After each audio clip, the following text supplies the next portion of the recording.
Welcome to the Reinventing Transport Show, the international podcast that helps you push for better urban mobility and better cities.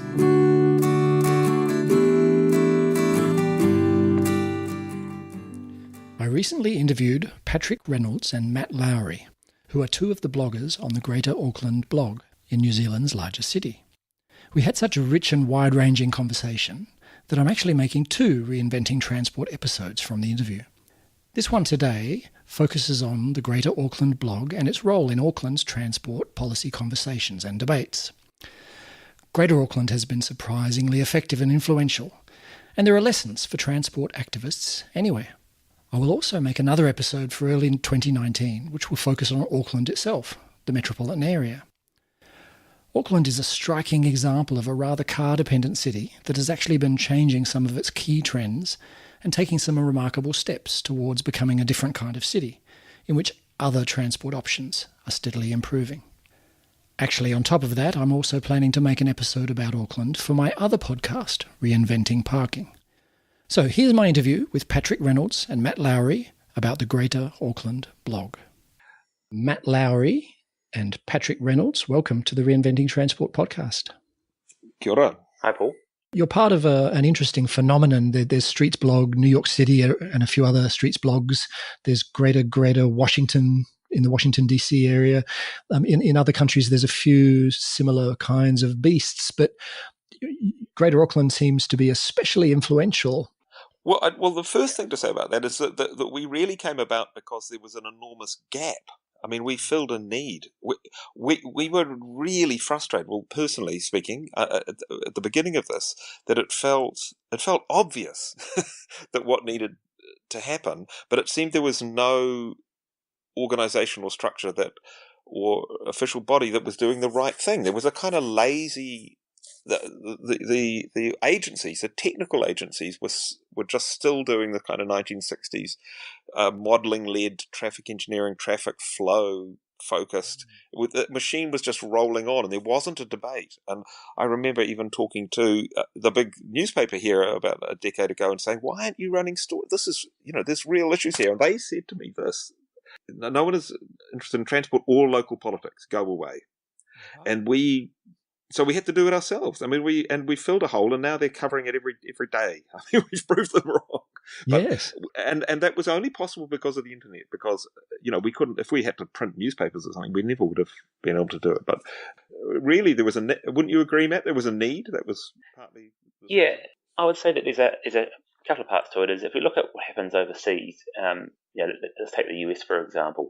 We see many urbanists and consultants and what have you that are well known, and if they want to challenge thinking in a place in an area, they can do that. And if something consequences come from that, a Department of Transport doesn't like them or what have you, they can go to the next town, the next city, the next state, what have you to get work.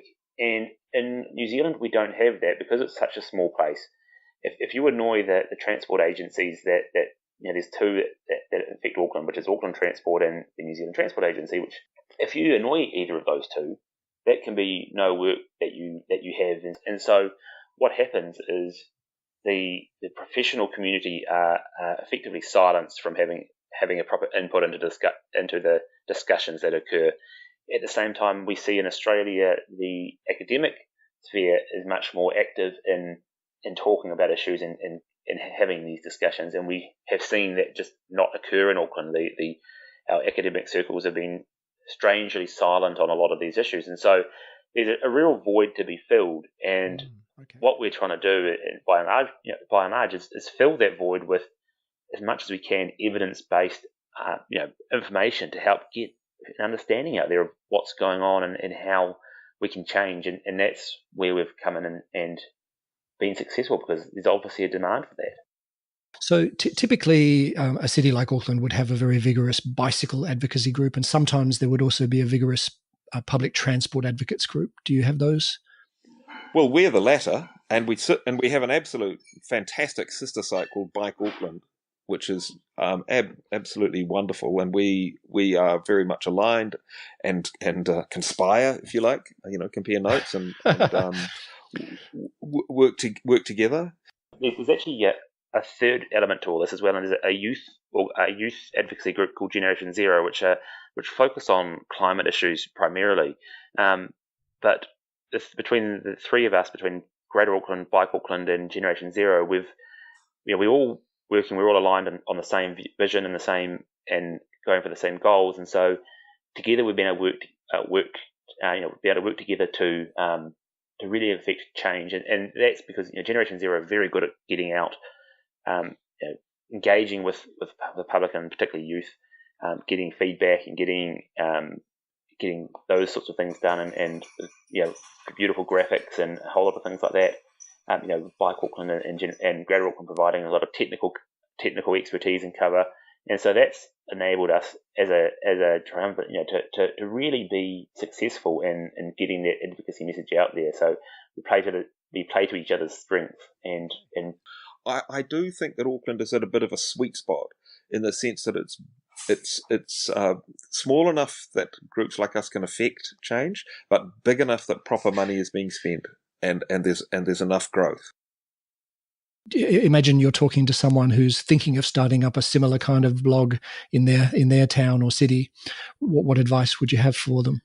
I actually get asked sometimes, what are we? Are we a media organisation or are we a blog? Because we put out content on a daily basis. And, so are we advocates or are we a media organisation? And I say, well, we're actually advocates, but we use media as a platform to get our message across. And the reason for that is we often get put into buckets depending on what agencies would prefer us to be, because we'll invite you along to this because we think you're media, and then because we like the coverage we're getting from you at the moment, or because we're doing the right things, or you don't like us at the moment because we're doing a lot of stupid things, and therefore we're going to not treat you as media, we'll treat you as advocates. And so they invite us to things or not. And so we are advocates, but we use the media and and we get agency from people viewing us, and we get people viewing us by having constant amount of content that we produce to put it out there. And we've always tried to make sure that content is evidence-based and as much as we can, and so people can actually see we're not just making that, we're not just holding placards saying let's build a railway for the sake of building a railway. There's actually justification for what we're advocating for. So it's the quality of the research and insight is essential. Okay, go on, Patrick. You had a point? Absolutely. That's absolutely one foundation. Now the other thing we're not lobbyists, right? So we're not lobbying for the construction industry or the highway building industry or the transport planning industry or anyone. In fact, we're completely pro bono. No one is paid, and so that's an important niche, and that's completely misunderstood by some opponents who believe there must be puppet masters pulling strings. But that's just a sign that you've got successful if people are fantasizing evil conspiracies. Yeah, so Matt's absolutely right. So another thing that just to reinforce that, the quality the so again, in a way, we were quite lucky that none of our agencies, and particularly the local one here, Auckland Transport, was very good at communicating. So they were releasing, say, public transport ridership stats. Well, not releasing them, just sort of in their reports, but no one was putting that out. And Matt's very good. I mean, in the daytime, he's a data. He works in the insurance industry with data, and data visualization is a key thing. And he was just every month updating the public transport ridership data, and so Greater Auckland became the place to go to. And when we would go around some of these agencies' offices, we could see our blog up on their screen. So they were going to us as a first. Interesting. So we've actually had times where people who work in these agencies have said, we go to you to find out what's happening within our own organisation. That's wonderful. Yeah, so we're almost like their internal news service at times. Because that's just comes down to the quality of how they communicate both internally and externally. One of the things that we've found really successful, but we've built relationships with people from many of the agencies that work in the transport and urban space, and we have discussions with many of them on a fairly regular basis. And what that enables us to do is not necessarily share the information that they provide directly, but if there's a certain project or whatever that might be happening, we get a better understanding of why things have come about the way they've done, and how they've come to certain decisions or certain it's not necessarily about whether we have the information or not. It's about making sure we understand the reasonings of why the things are happening. framing, and that helps us. Yeah, and helps put that framing in place to advocate better to get the outcomes that we want to. We'll go through the reports and we'll pull out all the information and analyze it and work out what they're doing. We're able to then break that down and share that. And when it comes to business cases, actually dig down and find out what's actually going on, what's proposed, what are the economics of it, and all those sort of elements of it, and try and that's where we come to that sort of more evidence-based discussion of having, this is a good thing for this reason, this is not a good thing, this is. Could I ask about expertise? So neither of you are trained as transport experts or urban planning experts, but you have some people with training in the team who write now and then. But what would you say to someone who's having sort of imposter syndrome? They're interested in this. They're perhaps almost fanatically interested, as you two obviously are. But that's all you need. Honestly, that's all you need. You just, I mean, we're self-taught. If you've got curiosity about the world and about the urban realm, why is it like it is? The two things, observation and study.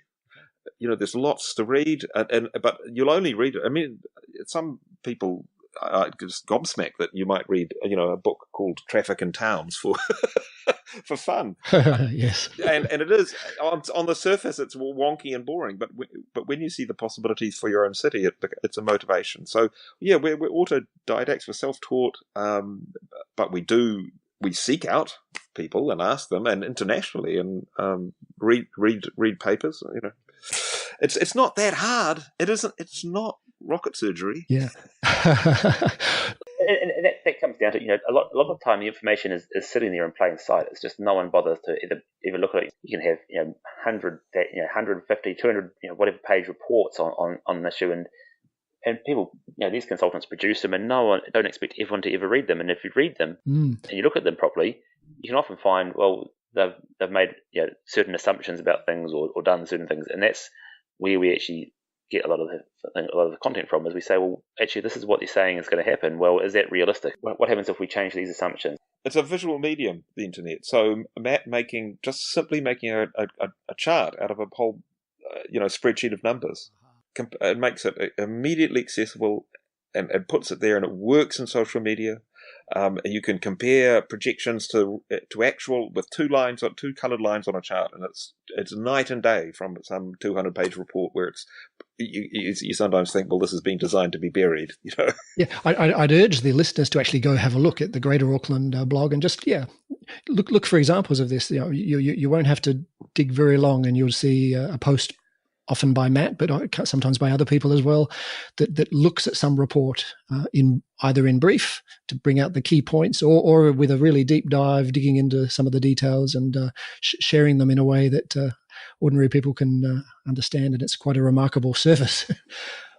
Yeah, it's one of the things that always surprises us is that we do this and we think that some of this is quite wonky, what we do, and why would anyone want to read it? And we sort of continually surprise ourselves when we people keep turning up to read this stuff, because there's actually a surprising level of interest out there to understand why things are happening and why things are happening the way that they're happening. So, it affects people's real lives. It does, and so don't underestimate, I guess, the ability of actually just being able to explain a technical process or piece of work, and break it down, and if you break that down and people can actually relate to it and they can understand where things have come from or why they might be wrong. Another really important thing, and because my background is right back was in the art world and then architecture, is that really in the end all artistic questions are questions of tone. And I would say exactly that with blogging or communicating in social media, that's the same issue. It's a question of tone. So the tone that Greater Auckland was set at Greater Auckland very early was a level, measured, down the middle tone. So yes, we campaign for things, but we don't. We try to come with a calm voice and with a stack of numbers. No matter the value system of the reader, they can bring their own value system and look at the numbers, look at the facts. Yeah. Yeah, and when we disappoint the more radical and outrage the conservative, we know we're probably doing it right. I was going to ask about that because I do see in the comments, and also perhaps sometimes Twitter has led me to some other website, and I see some quite ferocious criticism of Greater Auckland, which is kind of shocking. By three people. Okay, so but you do have to have a thick skin in this kind of thing, don't you? Oh yeah. One thing we always try to do is not make it personal, and also, so we don't. If someone criticizes us, we don't criticize them back. We don't go into personal politics or anything like that. So, we try and very much as we can play the issues. A key thing in terms of disagreements and arguments, especially with people with entrenched positions, is to understand that you're not really trying to change their mind. You're trying to appeal to the person viewing it. And remember, every blog, and ours is no different, have a lot more lurkers than they have commenters. There's more people watching than actually join in. So you're really trying to appeal to the person who can see, maybe they're right, maybe you're right. So and one of the key ways of achieving that is to be the most reasonable person in the argument. In any debate, that's really worthwhile. One more piece of advice, I guess, for someone who was thinking of trying to get one of these things going, and they're in a country, a biggish country, say, South Africa or Kenya or Malaysia or Canada, Australia, and they were thinking, okay, should I try to create a national version of Greater Auckland, or should I try to create a version of it for my metropolitan area? What advice would you have for them? The latter. Everything's local.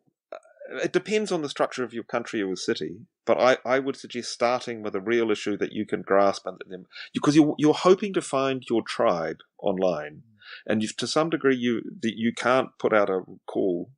You've just got to start doing it, and this is how our blog started, with its founder just writing a personal blog and writing about what was important to him, which was planning and urban form and transport, and slowly we all sort of came out of the woodwork and we found this thing and joined in, and that's how you build it. So I would, if there's one person who's interested in doing it in Mombasa, presumably there's one issue that particularly motivates them, and they should just focus on that and dig down and try to get the information. People will come to you. It will happen. Yeah, good advice. Yeah, I think you have to be prepared, and also just be prepared to put the time in, because it can take a lot of time to put out content, on a regular basis. But for us anyway, to be successful, we just have to do that. Otherwise. Yeah, so let's talk about that just very briefly. What keeps you going? Because you mentioned that none of you are paid. Several of you are clearly putting in many hours a week on this. What are the rewards for you personally? Why do you do it? What are you getting out of it? Well, I think that the biggest one is we're seeing impact, and we're seeing change happening. We're seeing Auckland respond to the changes that we've been advocating for this for 10 years now, this sort of stuff, and we're seeing both the demand for it from Aucklanders, in terms of Aucklanders want to see more public transport, more walking and cycling, what have you. And when we're putting all these bits of information in, these bits of kit in, we're seeing it being used. One of the really interesting things is that when 10 years ago, when we sort of started doing a lot of this sort of thing, we always had to rely on international examples of what is successful. If we follow this in Perth, or this in Seattle, or this in somewhere else, then we might achieve the same results. And one of the things we see now is that because we've done a few of these things, we can now say, well, we don't have to look overseas. We can point to Auckland and say, we did this project, and look at the impact it's had. We need to do more of this project. So we've got those local examples we can use, which actually makes it really powerful of being able to have that conversation. We're not relying on this argument that Aucklanders are somehow different to anyone else in the world. Okay. But you do have to have patience. So on Friday, there was the official launch of a short 800-metre long section of cycleway.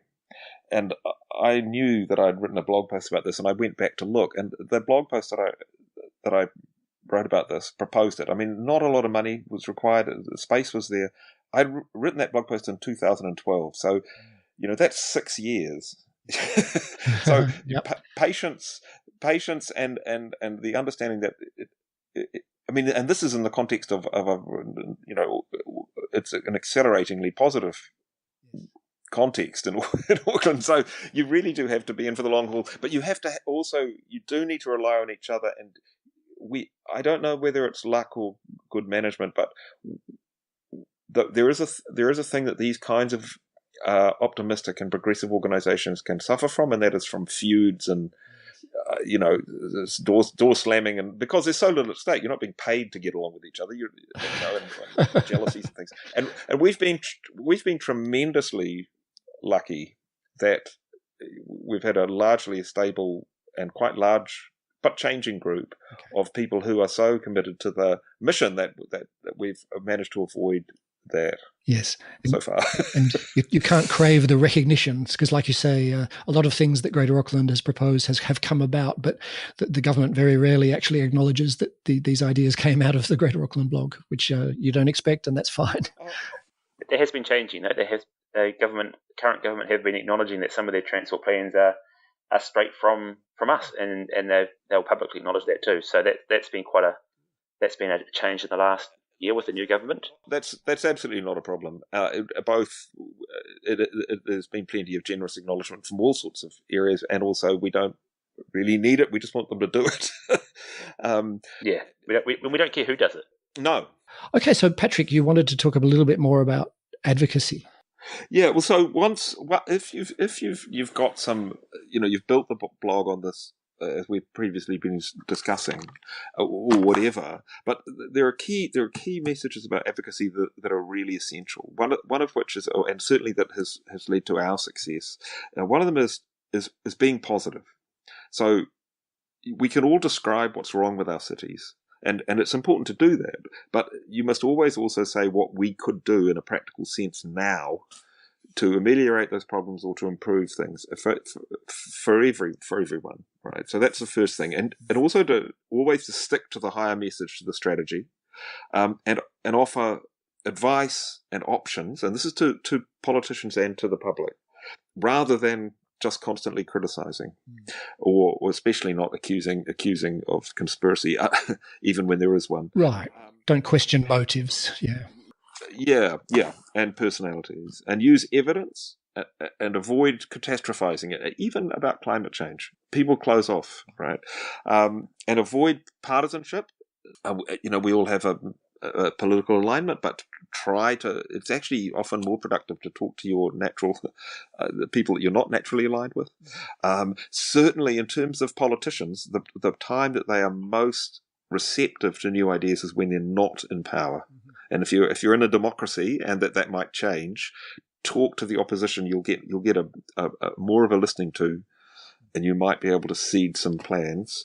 But above all, more than anything else, be useful. Create solutions, practical solutions that can actually be taken. Politicians are always looking for policy, and if you can come to them with this, and this is literally what we did. I mean, we came to them with a joined-up solution for Auckland, and we particularly we definitely were at the whole time engaging with the previous government for the 9 years they were in power. We met every transport minister. But at the same time, we basically gave a whole completed, done up with a bow to the opposition parties, and of course they may not, but in both cases, the two of the opposition parties completely adopted that as their policy, and then won. So now it's government policy instead of just being opposition policy. So that's the way to do it, with positively. So thank you so much, Matt and Patrick, for sharing your experience with making a difference in Auckland. You're welcome, anytime. Don't forget, you can always go to reinventingtransport.org for more information, to listen to other episodes, to find out how to subscribe, or to leave a comment, suggestion, or question. Go to reinventingtransport.org. This has been the Reinventing Transport Show, and I'm Paul Barter. Thanks for listening. Bye for now.